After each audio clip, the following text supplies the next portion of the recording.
आपके साथ मैं नेहा बात। हमारी ये विशेष कवरेज इस वक्त डावोस से चल रही है, जहां पर सज चुका है सबसे बड़ा अर्थव्यवस्था का मेला वर्ल्ड इकोनॉमिक फोरम, और हम यहाँ पर मौजूद हैं आपको बताने के लिए कि इस बार क्या कुछ खास रहने वाला है। लेकिन इसके साथ ही बात होगी स्कीइंग की भी। आप मुझे पूरे स्कीइंग गियर में देख सकते हैं यहाँ पर डावोस में। अगर आप स्कीइंग नहीं करते हैं तो आप ज़रूर कुछ ना कुछ मिस करेंगे। इस वक्त हम मौजूद हैं डावोस में, जहाँ पर वर्ल्ड इकोनॉमिक फोरम होस्ट किया जाना है। ये साल का दुनिया का सबसे बड़ा आर्थिक मंच होता है, जहां पर दुनिया भर के आर्थिक जगत के दिग्गज यानी कि बिजनेस लीडर्स, पॉलिटिकल लीडर्स मौजूद रहते हैं।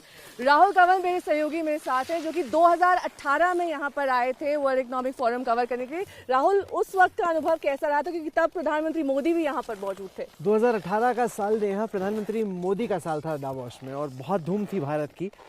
ये एक तरीके से दुनिया भर में भारत की अर्थव्यवस्था और भारत की सरकार के कामकाज का रिपोर्ट कार्ड है, क्योंकि मोदी जी को लगता है कि बहुत अच्छा काम कर रहे हैं।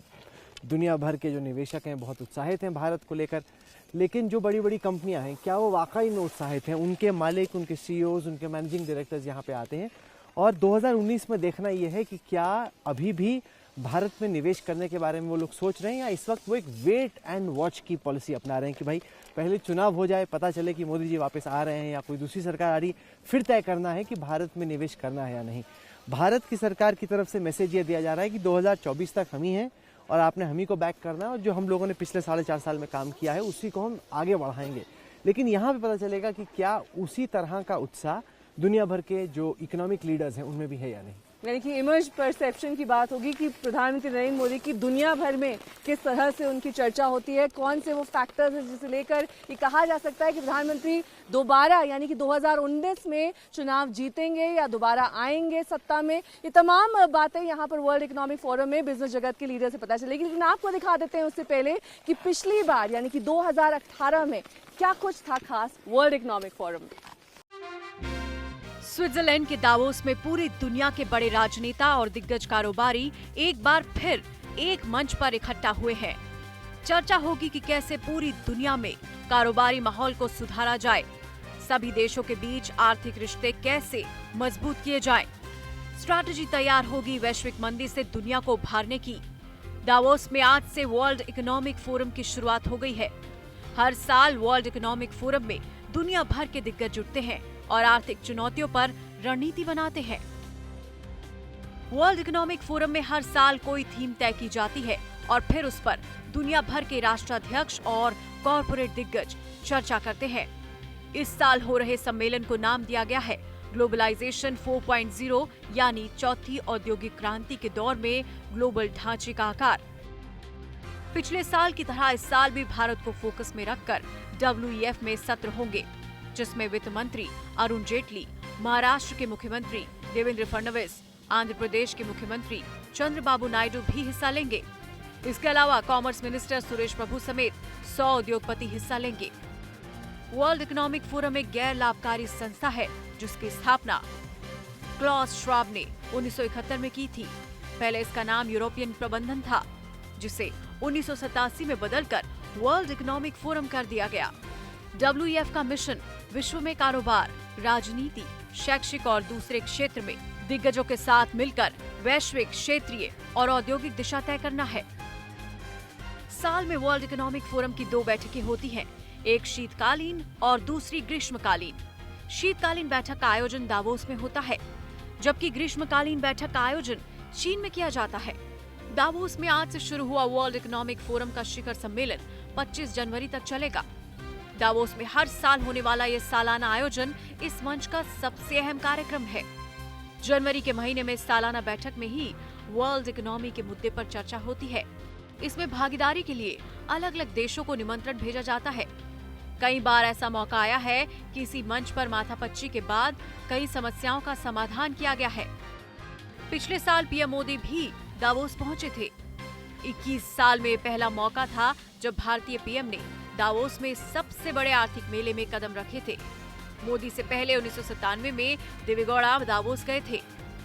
इस साल मोदी भले ही WEF में हिस्सा नहीं ले रहे, लेकिन इस बार मोदी की आर्थिक नीतियों का चुनावी साल में असली इम्तिहान होने वाला है। निवेश के लिए उनकी नीतियों की सफलता का पैमाना WEF बन सकता है, जिस पर अमल करने से पहले निवेशक ये भी जानना चाहेंगे कि आखिर इस बार मोदी चुनाव जीतकर वापस आएंगे या नहीं। नेहा बाथम, दावोस। तो हमने आपको दिखाया कि किस तरह से 2018 में वर्ल्ड इकोनॉमिक फोरम में क्या कुछ खास रहा, कौन कौन से वो दिग्गज थे जो वर्ल्ड इकोनॉमिक फोरम के साथ जुड़े। लेकिन इस बार क्या कुछ खास रहने वाला है वो भी आपको हम दिखाएंगे आने वाले वक्त में। लेकिन आपको ये जरूर बता दें कि अगर आप डावोस में हैं तो स्कीइंग का मजा जरूर उठाइए, क्योंकि दुनिया भर से यहाँ पर लोग आते हैं सिर्फ स्कीइंग करने के लिए।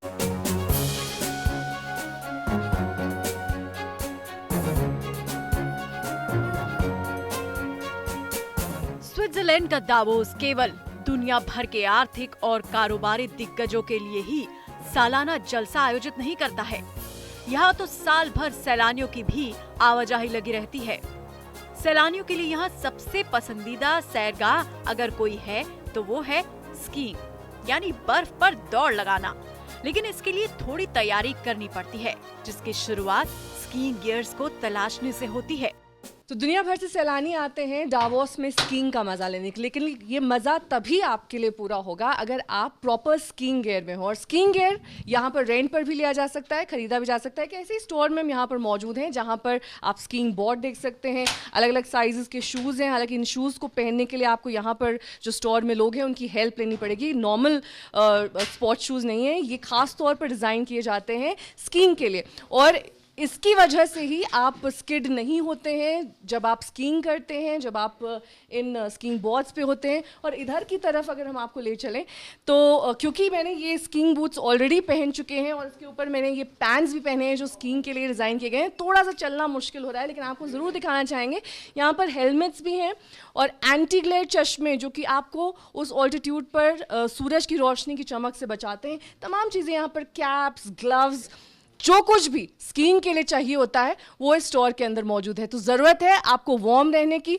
सही कपड़े पहनने की, और सही गियर में अगर आप स्कीइंग के लिए पहुंचेंगे तो इसका ज़्यादा मज़ा ले सकते हैं।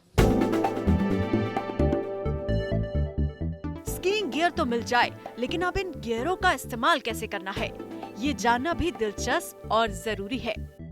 वैसे तो हम डावोस में मौजूद हैं वर्ल्ड इकोनॉमिक फोरम के लिए, लेकिन उससे पहले यहाँ पर स्कीइंग का मज़ा लेने के लिए हम आए हुए हैं। दुनिया भर से यहाँ पर सैलानी आता है स्कीइंग सीखने, समझने और जानने के लिए, क्योंकि 3 लेवल्स में स्कीइंग यहाँ पर होती है और हर पीक में लेवल के हिसाब से स्कीइंग की जाती है। 5 ऐसे जगह हैं, 5 ऐसी पीक्स हैं जहाँ पर बिगनर लेवल, इंटरमीडिएट लेवल और साथ ही स्किल्ड लेवल की स्कीइंग होती है। हमारे साथ पीटर मौजूद हैं। पीटर यहाँ पर पूरे आप देख सकते हैं स्कीइंग गियर में है। इन्होंने नीचे जो स्कीइंग बूट्स होते हैं, शूज़ होते हैं, उसके ऊपर सारा गियर पूरी तरह से पहन रखा है। पीटर, ये जो आपने ये आई गियर है ये भी पहन के दिखाइए हमें। Can you just put this on and show it to us how this functions and how it looks.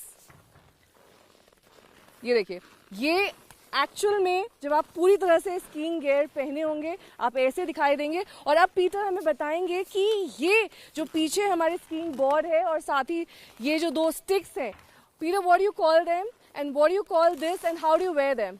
Yeah, the skis. In the skis, it's very easy. You have the tip, you have the bindings, and you have the tail.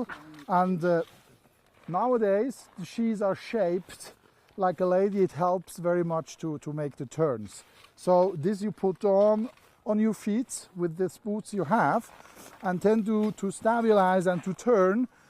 In the beginner level, it's more to stabilize. It gives you a bit more help. And when you are intermediate level, you use it as a help to turn around. And in the skilled level, you just use it maybe for powder or whatever. So it's a part of the ski, meaning that a full ski equipment means boots, the pants and all this stuff. stuff. If I rent all this, how much will it cost me? Yeah, it depends to the level. A rental of a ski together with boots, it's between one day, it's between 50 and 70 Swiss francs. And if you rent it the whole week, what is recommended, then maybe you get a lower price, then you have a flat rate. And if you need to buy an equipment to wear, when you rent it, then it's quite expensive. So you have to pay maybe 30, 40 Swiss francs a day.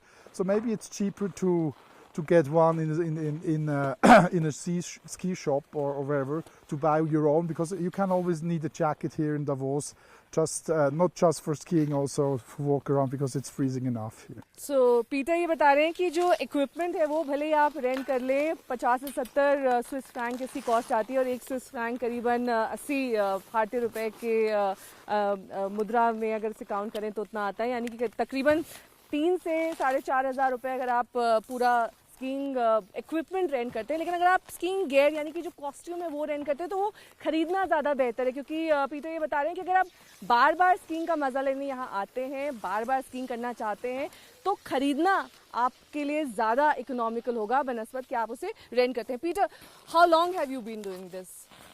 Since 51 years. 51 years, 51 साल से Peter ये करते आ रहे हैं। और आपकी favourite यहाँ पर कौन से आपका यहाँ पे पीक है जो फेवरेट है? Which one is your favorite? My favorite peak is Persen. उधर वो Because, जो पीक आप देख सकते हैं, It's huge, and you can ski down till to the valley, either to Klosters or you can ski down to Counters. You can ski down to Davos. It's also very various. You have different technique levels, and in the morning hours when you go up as a skilled skier, you have more or less the slopes for you to carve around. So it's a very cool resort, and it's very, very big. It's huge. काफ़ी बड़ा resort है वो जो peak आपने देखी, और वहाँ से 3 रास्ते खुलते हैं जिसमें आप हर तरह की आप अपनी स्किल को एक्सरसाइज कर सकते हैं। इसीलिए पीटर को वहाँ पर सबसे ज़्यादा मज़ा आता है, क्योंकि वहाँ से आप क्लॉस्टर्स भी उतर सकते हैं, वहाँ से आप डावोस भी जा सकते हैं। Peter, what's the temperature like here at this point of time?